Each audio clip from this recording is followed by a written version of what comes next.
पीछे तो देखो।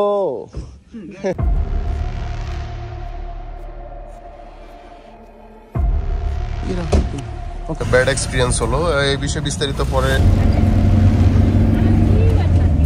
नेपाली बांग्लादेशी भाई भाई ये इनका है, बट यू जो शो ना जो एटीट्यूड है ना, ये नहीं करो, ये नहीं करो। তো বন্ধুরা, সারাংকোট এটা আমাদের লাস্ট ডে, দেখতে পাচ্ছেন আমাদের ব্যালকনি থেকে আউটলুকটা, যেটা অ্যাজ ইউজুয়াল আগের ভিডিওতে দেখেছেন। অসাধারণ ভিউ অ্যান্ড কফি খেয়ে আমরা রুম থেকে চেক আউট করে নিয়েছি আর্লি। আমাদের যেতে হবে হচ্ছে কি পোখারা, দেন ওখান থেকে আমরা কাঠমান্ডু থামেল যেতে হবে। সো একটা লম্বা জার্নির জন্য প্রস্তুত হয়ে গেলাম বন্ধুরা। সারাংকোট থেকে আমরা যাব পোখারায়, অ্যান্ড পোখারা থেকে আমরা যাব হচ্ছে থামেলে। এই ভিডিওটা সম্পূর্ণ দেখবেন বন্ধুরা, কিভাবে আপনারা পোখারা থেকে কাঠমান্ডুতে যাবেন এবং যাওয়ার যে ওয়ে আছে সে ওয়েগুলো বলি আমি। ফ্লাইটে যেতে পারবেন, ট্যুরিস্ট বাসে যেতে পারবেন, শেয়ার কারে যেতে পারবেন। তো আমরা আজকে কিভাবে যাচ্ছি সেটা দেখুন। ভিডিওটি আস্তে আস্তে না টেনে সম্পূর্ণটা দেখলে জানতে পারবেন ডিটেইলটা, ঠিক আছে?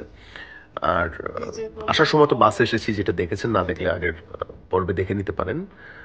আর মূলত আপনি নেপালে আসবেন, কিন্তু পোখারায় যদি না আসেন আপনারা কিন্তু ট্যুরটাই বৃথা।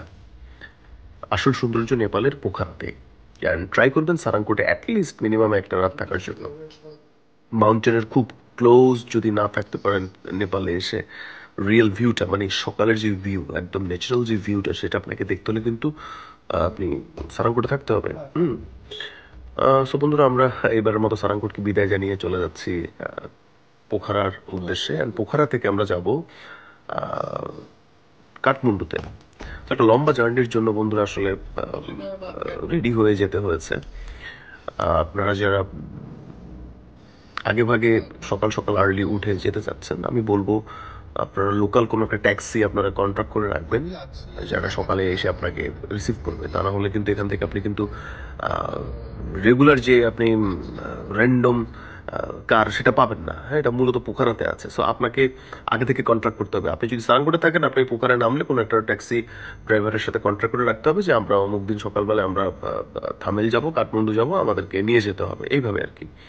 এছাড়াও যদি আপনারা হোটেল ম্যানেজারকে বলেন, তাদের কাছে পরিচিত নাম্বার আছে কার ওনারদের, তারা যোগাযোগ করে আপনার জন্য ব্যবস্থা করে দেবেন।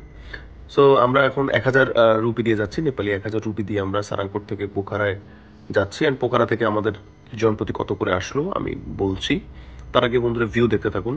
এখন হচ্ছে এক্সিট ভিউ, সকালের ঠিক 6:30 7টার দিকে আমরা এখন সারাংকোট থেকে বের হচ্ছি।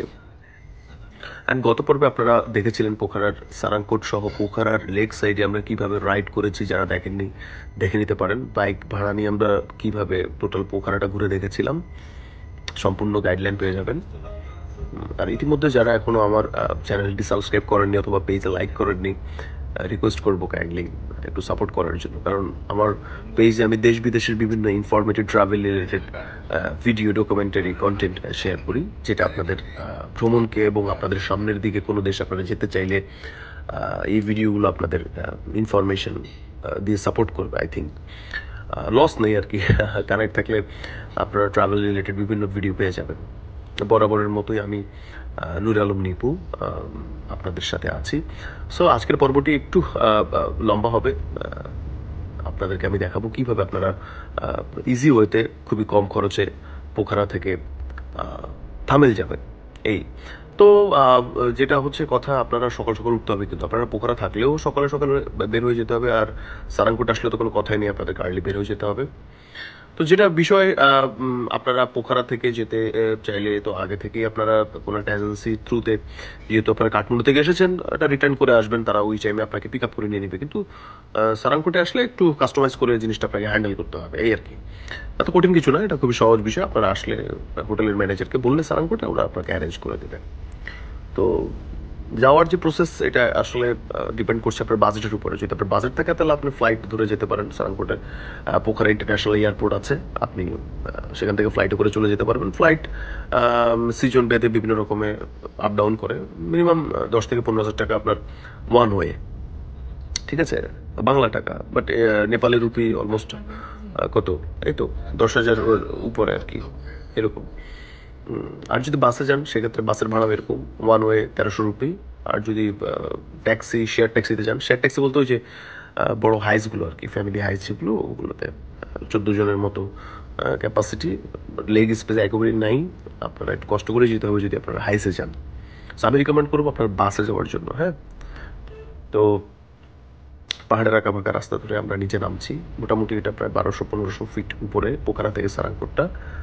সাপের মতো আঁকা বাঁকা রোড দিয়ে নামছি এবং সামনে দেখতে পাচ্ছেন আপনারা অন্নপূর্ণার স্কাইলাইনটা। অন্নপূর্ণার আপনাদেরকে দেখিয়েছি আগের ভিডিওতে, অন্নপূর্ণার ডিটেল বলেছি। আপনারা যদি পোখারায় 2-3 রাত স্টে করেন আপনাদের হয়ে যাবে। নেপালে আসলে 5 দিনের মতো একটা আইটিনারি নিয়ে আসবে আপনাদের। পোখারা 3 দিন আর কাঠমান্ডুর আশেপাশে আপনারা ঘুরে 3 দিন, ব্যাস। এই তো বেশিক্ষণ লাগেনি আমাদের উপর থেকে নিচে নামতে। সারাংকোট থেকে পোখারার যে বাস স্ট্যান্ড যেখান থেকে গাড়ি ছেড়ে যায় সেই জায়গায় আসতে আমাদের বেশি সময় লাগেনি। আমরা কিন্তু বাস কাউন্টারের যে ডিপার্চার স্টেশন সেখানে আসেনি, আমরা এসেছি হচ্ছে গিয়ে কার যেখান থেকে ছাড়ে আর কি। হ্যাঁ, এখান থেকে আপনার বাস ছাড়ে, বাট বাসের স্টেশন অন্য সাইডে। এটা হচ্ছে গিয়ে মূলত এখান থেকে হচ্ছে শেয়ার ট্যাক্সিগুলো ছেড়ে যায়। এই ছোটো ছোটোগুলো যে বাসগুলো দেখছেন এগুলো কিন্তু সিটি বাস, এগুলো কিন্তু আপনার পোখরায় যাবে না, এই সরি কাঠমান্ডু যাবে না। সো ওই যে দূরে দেখতে পাচ্ছেন এই যে হাইস গাড়ি, এগুলো হচ্ছে যে শেয়ার ট্যাক্সি, এগুলো আপনাকে নিতে হবে। এবং ভাড়া হচ্ছে আপনাকে বলি আমি, বার্গেন করে নিতে হবে। ভাড়া এক একজন থেকে এক একভাবে নিয়ে নেয়। আমরা 600 রুপি করে দিয়েছি জনপ্রতি। আমাদের কাছে 1000 রুপি চেয়েছিল, আমরা 600 রুপি করে দিয়েছি। যদিও বাজেট কম আছে কিন্তু কষ্টও আছে, কিন্তু আপনাকে লেগ স্পেস আপনি পাবেন না এবং সাসপেনশনটা খুবই কম। রাস্তার অবস্থা তো ভালো না তেমন একটা, খুবই কষ্টদায়ক একটা জার্নি আর কি। কি করবো, বাস মিস করেছি আমরা, কিছু করার নেই। सीट किधर मिलेगा? सीट दो किधर है? नो, ड्राइवर के पीछे ना, ड्राइवर के पीछे वाला सीट बोला ना, दो हाँ।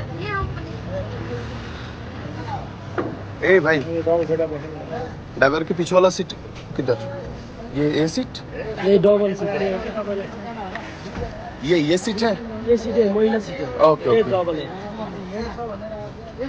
ओके, दे दो ये दूसरी, दे दो कंफर्म करो, कंफर्म करो।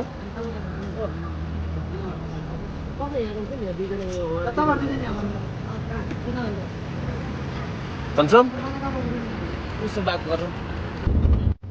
সো বন্ধুরা অবশেষে উঠে গেলাম। এর আগেও কিন্তু দুইটা কারের সাথে আমাদের হয়নি, তারা আমাদেরকে বলেছে একরকম, আমরা উঠার পর দেখি যে আমাদের একদম পিছনে দিয়েছে।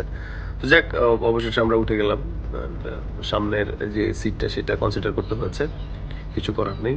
প্রচুর শীত দেখতে পাচ্ছেন সকাল সকাল। আর আমরা যখন পোখারা শহর থেকে বেরিয়ে যাচ্ছিলাম ঠিক তখন মেঘের ভিতর দিয়ে যাচ্ছিলাম। এই দেখতে পাচ্ছেন এটা কিন্তু মেঘ, অনেক সুন্দর ভিউ। লাইক আমি 2019 সালে যখন সিকিম গিয়েছিলাম, কিছুটা সিকিমের ইয়ামথাং ভ্যালির দিকে যাওয়ার সময় অথবা লাচুংয়ে যাওয়ার সময় যে ভিউ, ওরকমটা লেগেছিল আমার কাছে কিছু মুহূর্তের জন্য। সো এই গাড়ির একটা বদভ্যাস হচ্ছে, এরা জায়গায় জায়গায় লোকজন, একদম লোকাল গাড়ি আর কি। হ্যাঁ, জায়গায় জায়গায় লোক নেয়। আর যে প্যাসেঞ্জাররা আছে তাদের ডেস্টিনেশন সবারই হচ্ছে গিয়ে কাঠমান্ডু। তো অনেক প্যাসেঞ্জার নিয়েছে মাঝপথ থেকে। আর গাড়ির কন্ডিশন তেমন একটা ভালো ছিল না। এই যে দেখতে পাচ্ছেন এই গাড়িগুলো, এগুলো প্রচুর শব্দ, অলরেডি দেখছেন শব্দ শুনতেই পাচ্ছেন আপনারা। আর আগামী আগামী 6 থেকে 7 ঘন্টার মতো একটা প্রিপারেশন নিয়ে উঠেছি, কিন্তু আমাদের আসলে কত সময় লেগেছে, আমরা কি কি ডিফিকাল্টিস ফেস করেছি পথে, এগুলো আপনারা আস্তে আস্তে জানতে পারবেন। আমাদের জার্নিটা মোটেও ভালো ছিল না। আপনারা এই ভিডিওটা দেখলে অবশ্যই পোখারা থেকে থামেল কিভাবে ব্যাক করবেন তার একটা গাইডলাইন পেয়ে যাবেন, আসলে কোনটা ওয়াইজ ডিসিশন হবে আপনাদের জন্য। আর সব ধরনের এক্সপিরিয়েন্সের দরকার আছে আসলে ট্রাভেল। আমরা যেহেতু আগে আসিনি, আমরা এই এক্সপেরিমেন্টের মধ্যে দিয়ে আপনাদেরকে একটা মেসেজ দেওয়ার ট্রাই করবো যে আসলে কিভাবে আসা উচিত। সো ভিউটা অনেক সুন্দর। আমরা ভিউ দেখতে দেখতে আসলে নিজেদেরকে মোটিভেট করছিলাম যে আচ্ছা ঠিক আছে, অ্যাটলিস্ট সকালের এই ভিউটা, যেটা বাস মিস করে ফেলেছি, অ্যাটলিস্ট বাসে যদি যেতাম তাহলে কিন্তু আরো আর্লি মর্নিংয়ে যেতে হতো। একটু আলো হয়েছে এখন, মোটামুটি আশেপাশে ভিউ দেখা যাচ্ছে। এবং যেটা দেখলাম, রাস্তার সংস্করণের কাজ চলছে। পাহাড়ি রাস্তা তো আসলে মেইনটেনেন্সের কাজটা বেশি হয়, কিছুদিন পর পরে পাহাড় ভেঙে যায়, আর যার এটার একটা ব্যাড ইম্প্যাক্ট পড়ে রাস্তার উপরে। এই যে দেখতে পাচ্ছেন রাস্তার কনস্ট্রাকশনের কাজ চলছে। এটা 2022 সালের আজকের এটা হচ্ছে গিয়ে 22 তারিখের ভিডিও, ডিসেম্বরের 22 তারিখের 2022 সালের। পাবলিশ তো হচ্ছে 23-এ, বলেছিলাম আপনাদেরকে আসলে ব্যস্ত থাকার কারণে জাস্ট টাইমে ভিডিওগুলো দেওয়া হয়নি। তো যারা এই সিজনে নেপাল আসতে চাচ্ছেন, ফ্যামিলি নিয়ে, সব পরিবারের ফ্যামিলি নিয়ে আসতে চাচ্ছেন, নেপাল একটা বেস্ট প্লেস। আপনারা খুবই স্বল্প খরচে নেপালে আপনারা একটা সুন্দর ট্যুর দিতে পারবেন আপনারা থামেলটাকে অ্যাড করলে। আর কাঠমান্ডু যদি হয় সেক্ষেত্রে থামেল কাঠমান্ডুর ওই এরিয়াটা যদি শুধুমাত্র হয়ে থাকে অ্যাকসেপ্ট পোখারা ছাড়া, তাহলে কিন্তু এত একটা মজা পাবেন না। মেইন মজাটা হচ্ছে গিয়ে পোখারায়, ঠিক আছে। অ্যান্ড আসার আগে অবশ্যই একটা এজেন্সি থ্রুতে আপনাদের আপ অ্যান্ড ডাউন টিকিট আপনাদেরকে করে আসতে হবে। বাসে আসবেন, বাসেই যাবেন, তাহলে আপনারা রিল্যাক্স একটা জার্নি করতে পারবেন, ঠিক আছে। দেখতে পাচ্ছেন আমার বাম পাশে একদম সবুজ পানি, গ্রিন কালার, ঠিক আছে। আমরা কিন্তু অনেক উপরে আছি এখন, হ্যাঁ। আমি একবার ডানা যাচ্ছি, একবার বামে যাচ্ছি, মানে ভিউ যেদিকে আমিও সেদিকে আর কি। আর আপনাদেরকে দেখানোর ট্রাই করছি। রাস্তার মধ্যে কিন্তু কিছু কেউ বানর দেখেছিলাম, কিছু রাস্তার পাশে কিছু বানর দেখছিলাম, যে বানরগুলোকে মানুষ গায়ে পার্কিং করে খাওয়াচ্ছিল। তো দেখতে পাচ্ছেন, দেখুন বন্ধুরা, অনেক সুন্দর নদী, ত্রিশূল নদী এটা। পানির কালার দেখুন, অসাধারণ। নিজের যদি এটা রিজার্ভ গাড়ি থাকতো হতো, তাহলে অবশ্যই গাড়িটা সাইড করে একটু নামতাম, একটু সময় স্পেন্ড করতাম এখানে, বাট সে সুযোগ নেই। তো আমাদেরকে রাস্তায় ব্রেক দিয়েছে 2-3 বার। তার মধ্যে কি বলবো, আসলে এত টায়ার্ড ছিলাম। দেখতে পাচ্ছেন জিতু ঘুমাচ্ছে, সে অনেক টায়ার্ড ছিল। আমার তো আসলে গাড়ির এমন একটা অবস্থা, ছাকি খেতে খেতে আমার ঘুম টুম নেই, বাট ও অনেক টায়ার্ড, কিভাবে ঘুমিয়েছে জানি না। সো বন্ধুরা, সেই পপুলার ব্রিজ দেখতে পাচ্ছেন, আমরা এখন সেই ব্রিজটা ক্রস করে ওই পাশটায় আমরা চলে যাচ্ছি। এটা আমার আপাতত নাম মনে আসতেছে না। এটা খুবই পপুলার একটা ব্রিজ এই এরিয়ার জন্য। সো ওই পাশে হচ্ছে ওটা লোহার, ওটা মনে হয় আগের, এখন আমরা যেটা দিয়ে যাচ্ছি এটা নতুন নতুন ব্রিজ। এটাই মনে মনে হয় পোখারার সাথে কাঠমান্ডুকে এই ব্রিজটা দিয়ে আপনার কানেক্ট করেছে। এই নদীটাই হচ্ছে গিয়ে পার্টিশন, ব্রিজটাই কানেক্ট করেছে পোখারার সাথে কাঠমান্ডুকে। সো এটা হচ্ছে কি মনোকামনা মন্দির বন্ধুরা। অ্যাজ ইউজুয়াল আমি বলেছি আপনাদেরকে প্রথম ভিডিওতে, আপনারা পোখারা আসার ভিডিওতে আমি বলেছিলাম মনোকামনা মন্দির। এখান থেকে আপনারা কেবল কারে করে মন্দিরে উঠতে পারেন। এটা হচ্ছে কি আপনার ব্রেক অ্যাক্টিভিটি আর কি। আসা অথবা যাওয়ার সময় যখন যখন ব্রেক করবে তখন করতে পারবেন। আপনারা যদি গ্রুপ ট্যুরে আসেন, যে নিজেরা রিজার্ভ করে গাড়ি নিয়ে যাচ্ছেন অথবা আসতেছেন, তখন এমনিতে লোকালি যখন যাবেন তখন তো আপনার একার জন্য গাড়ি এতক্ষণ হোল্ড করবে না। সো এটা অনেক উপরে এই কেবল কার দিয়ে যাওয়া যায়। এটাও একটা টুরিস্ট অ্যাট্রাকশন প্লেস। এটা কনসিডার করার মতো না। এটাও আইটিনারিতে রাখে যারা নেপালে আসে। এই কেবল কারটা অনেকে অ্যাভেল করে। উপরে কিন্তু মন্দির আছে, মনোকামনা মন্দির। যারা এখানে আসেন দূর দূরান্ত থেকে, যারা ধর্মীয় এই ধর্মের মানুষ, তারা যায়, ঠিক আছে। অ্যাকসেপ্ট মুসলিম ছাড়া বাকিরা যায়। মুসলিম যারা আমরা আছি, আমাদের হাতে সময় থাকলে আমরাও যাই। কিন্তু দেখতে পাচ্ছেন অনেক উপরে, হ্যাঁ, একদম স্ট্রেট উপরে মন্দির আছে। বাট আমাদের যাওয়ার তেমন একটা কোনো ইচ্ছা নেই, টেন্ডেন্সিও কাজ করেনি। অ্যান্ড দেখতে পাচ্ছেন জাস্ট একটু আপনাদেরকে আইডিয়া এবং দেখানো আর কি। বিস্তারিত আপনারা জানতে চাইলে আপনারা ইউটিউব করতে পারেন, গুগল করতে পারেন, ইউটিউবে সার্চ করতে পারেন মনোকামনা মন্দির লেখে, ডিটেল পেয়ে যাবেন। তো আমরা এখান থেকে হালকা খাবার, যে টুকটাক এগুলো খাবার ট্রাই করলাম, কিন্তু এমন টাইমে গাড়িটাও ছেড়ে দিবে, আর কিছু নিতে পারিনি। বাট যেহেতু বুদ্ধি করে কি কি জানি নিয়ে নিয়েছিল গাড়িতে বসে বসে খাওয়ার জন্য, ঝালমুড়ি টাইপের। সো হ্যাঁ, ঝালমুড়ি নিয়েছিল, আমরা ঝালমুড়ি খেতে খেতে আমরা যাচ্ছি। আমাদেরকে লাঞ্চ ব্রেক দিবে অবশ্যই সামনে। সো লাঞ্চ ব্রেকের জন্য ওয়েট করছি বন্ধুরা। সামনে দেখতে পাচ্ছেন একটা বাবু, খুবই কিউট একটা নেপালি বাবু। তাকে চকলেট দিচ্ছিলাম, সে আমার সাথে খুবই ভালো রেসপন্স করছিল। আমাদের গাড়ি কিন্তু নষ্ট হয়ে গেছে, হ্যাঁ, ব্যাড লাক। মানে ধৈর্যের সর্বোচ্চ পরীক্ষা দেওয়া হয়েছে এই জার্নিতে। দেখতে পাচ্ছেন গাড়ি ঠিক করতেছে, গিয়ারের তার ছিঁড়ে গেছে আমাদেরকে আল্লাহ অনেক বড় বিপদ থেকে উদ্ধার করেছে। এরকম একটা জায়গায় এরকম একটা অবস্থা, পরে অন্য একটা গাড়ি থেকে কিভাবে এটা অ্যারেঞ্জ করে ড্রাইভার এটা কানেক্ট করেছে, মানে কি বলবো। এখানেও প্রায় আমাদের অলমোস্ট প্রায় 1 ঘন্টার মতো টাইম ওয়েস্ট হয়েছে। আমরা নিচে একটু নেমে আশেপাশে চাটা খেয়ে নিয়েছিলাম। এই উপরে দেখতে পাচ্ছেন আমাদের লাগেজ। কবে আজকে পৌঁছাবো, কখন যে যাবো সো এই হচ্ছে অবস্থা বন্ধুরা। সো গাড়ি আবার রান করলো অ্যান্ড সেই নদীর পাশ দিয়ে আমরা যাচ্ছি আস্তে আস্তে, ত্রিশূল নদী। আর আপনারা যারা হাইসে করে যাবেন, লোকাল মানে বাস মিস করবেন, আপনারা একটু ধৈর্য ধরে ট্রাই করবেন সামনের লেয়ারের সিটটা নেওয়ার জন্য। পিছনে নিবেন না, কারণ এইখানে সবগুলো গাড়িরই একই কন্ডিশন। বাজে রাস্তা হওয়ার কারণে গাড়ির কন্ডিশন ভালো না, জার্নিটা স্মুথ হবে না। সো সামনের সিটে বসে ট্রাই করবেন, ঠিক আছে? এই যে দেখতে পাচ্ছেন ওরা কিন্তু আপনার গ্রুপ ট্যুর, হ্যাঁ, এটা এটা আসছে। এটাকে বন্ধু বান্ধব মিলে সবাই মিলে আসলে এটাই মজা। আসলে বন্ধুরা যদি বেশি হয়, তো আমার সাথে জিতু আছে, খারাপ না, আমার ট্যুরটাও খুবই ভালো হয়েছে। আমাদের নেপালের ট্যুর আসলে আমরা জাস্ট অল্প টাইমে আমরা যা অ্যাক্টিভিটি করতে পেরেছি, এটা খুবই ইয়েফুল হয়েছে, ভালো হয়েছে। সব বন্ধুরা, রাস্তাঘাটে অ্যাক্সিডেন্ট প্রচুর হয় আসলে। এর আগেও দেখেছেন, এই যে দেখতে পেলেন এই যে একটা ট্রাক উল্টে গেল সারানপুর থেকে নামার সময়, তো দেখেছিলেন। সো এটা হচ্ছে লাঞ্চ ব্রেকের জন্য ওদের সিলেক্টেড প্লেসে দাঁড়া করা হয়েছে। অনেক প্রাইস, অনেক এক্সপেন্সিভ, ডাকাতি কাজ কারবার। আমরা রাস্তার এই পাশে এসে আমরা মাত্র 10 রুপি দিয়ে আমরা সিঙ্গারা খেয়েছি, কিন্তু ওইখানে সিঙ্গারার দাম ছিল আপনার, এক একটা সিঙ্গারার দাম ছিল আপনার 80 রুপি করে, ঠিক আছে? আমরা 10 রুপি করে এখান থেকে সিঙ্গারা নিয়েছি, পানি নিয়েছি, ডিম নিয়েছি। আমাদের দুজনের এখানে লাঞ্চ হয়ে গেছে 200 রুপি দিয়ে, বুঝতে পেরেছেন? এবং দেখেন জ্যামের অবস্থা। আমরা লাঞ্চ টাঞ্চ শেষ করে আমরা আবার মুভ করেছি, অলরেডি বিকাল হয়ে গিয়েছে। এত লম্বা জ্যাম, জ্যামে অবস্থা খারাপ। সো অবশেষে আমরা চলে আসলাম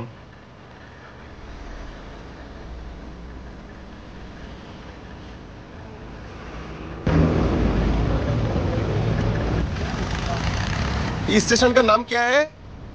पालाजु है, पालाजु। बालाजू स्टेशन है, बालाजू बस स्टैंड। ओके,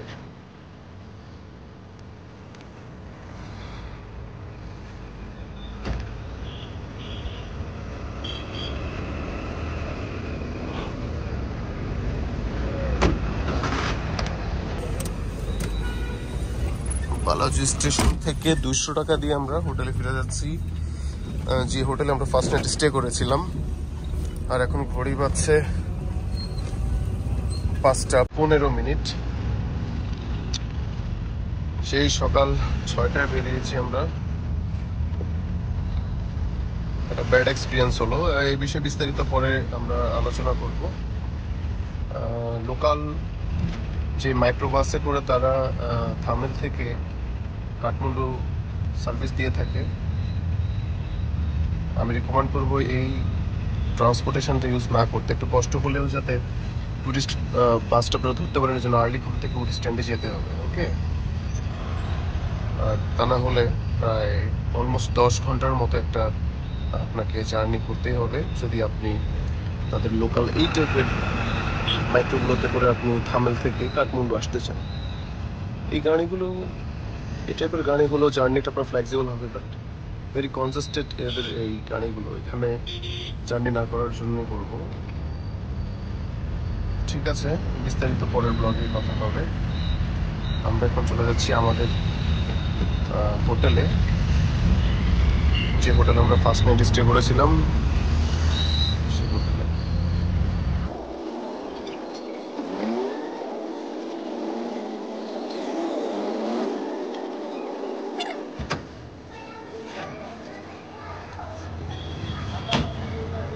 দেখ না মা, দোনোটা কি সামনে নিছিস কেন? দোনোটা সামনে।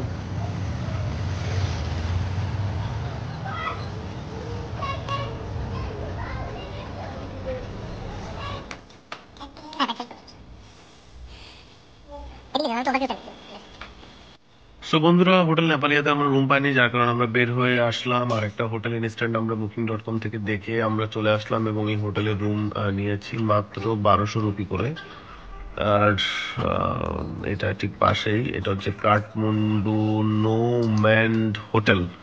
1200 রুপি করে মোটামুটি এক রাতের জন্য আমাদের দুজনের হয়ে গিয়েছে। আমরা জাস্ট রুমে ঢুকবো, ঢুকে আমরা ব্যাগ ট্যাগ রেখে আমরা রাতের থামেলটাকে আমরা সুন্দরভাবে এক্সপ্লোর করব।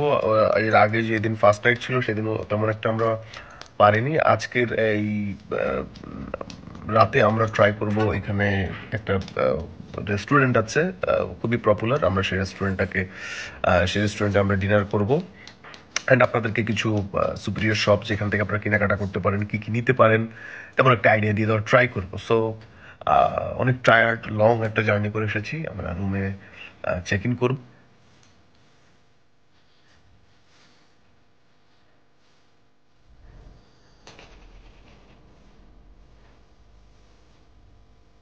सर बैल्कनी नहीं है? Okay.